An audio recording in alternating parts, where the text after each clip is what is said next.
Today I'm bringing you the full story of the assault of a Canadian border guard by an illegal border crosser that CBC tried to make Canadians feel sympathy for. He's being deported now, but we also now know about the fire he set in his cell, how he assaulted a female CBSA officer, and the disgusting name he called her. A female border guard was assaulted by a migrant, originally from Somalia at the Emerson-Manitoba border. The assault happened way back in 2017 after Justin Trudeau's completely idiotic welcome to Canada tweet caused a rush of illegal border crossers arriving mainly from and through the United States. The assaulter in question here, Ahmed Aden Ali, 37 years old, and CBC was a big fan, making the case for why Ali should stay in Canada. Now let's go through who Ali is using the glowing CBC story about him. Ali had landed immigrant status in the United States but didn't become a U.S. citizen, so he lost his status after being convicted of grand theft auto and other misdemeanors in 2010 and 2013. Ali served his time but was then sent to immigration detention. He was eventually released on a deportation order, at which point Ali paid a cab driver $200 to traffic him to the Canadian border to skip out on the deportation order he had back in Minneapolis. Ali was charged upon arrival in Canada, and a big performance here, on 2 counts of uttering threats, mischief over $5,000, and assaulting a peace officer. He spent 2 weeks in Headingley Correctional Center and the Winnipeg Remand Center. Then he was released on bail on conditions including a curfew, and he was pleading for understanding. He was, according to the CBC article, addicted to booze, on social assistance, and living in a Winnipeg shelter. Now, this is what Ali says he did to that CBSA officer, reported completely unskeptically by the CBC. Ali admits he got mad at that point. He swore at the officers and deliberately set off the sprinkler system in the detention room, but insists he didn't threaten or assault anyone. I cussed them out. I said some bad stuff to her, but I did not threaten, he said. How can I assault somebody? They had the door locked. I'm inside the cell. She's outside. So you tell me, is there any way I can assault her? Now, after the incident, the CBSA said an officer was assaulted by a, quote, traveler resisting arrest. I'm not what everybody said I am. They think that I'm violent. I'm not violent, Ali insisted. Now, before we go any further, we have a happy update to bring you to the story. Ali was eventually deported because the crimes in America that he committed made him inadmissible to Canada, and the charges for assaulting the CBSA officer were dropped. CBC's free public relations work for him, well, it failed, I guess. So I filed an access to information request to do what CBC didn't and fact-check this sad sack story and find out what really happened from the CBSA incident reports written right after the assault.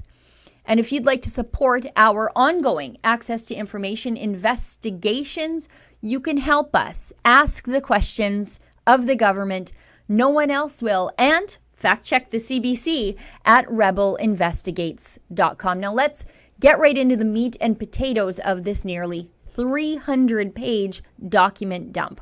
On page 4, we see the illegal border crosser, that's Ali, had a tantrum because he was detained and labeled as not likely to appear for his immigration hearing. Makes sense, given that he was already fleeing deportation from America.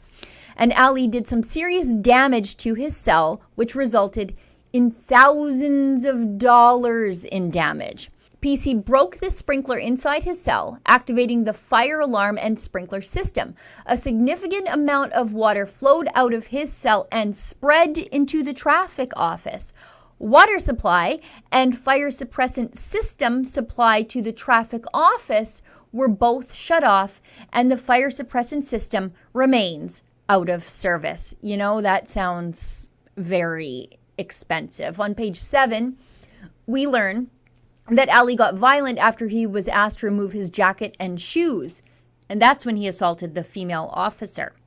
Border Services officers advised the subject he would be detained and frisked. Border Services officers asked subject to remove his jacket and shoes, and at that moment, subject charged towards the officers.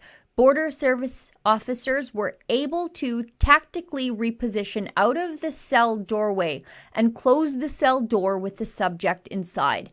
Subject became belligerent, yelling threats towards the officers, banging on the cell door with his fists, and kicking the cell door with his boots.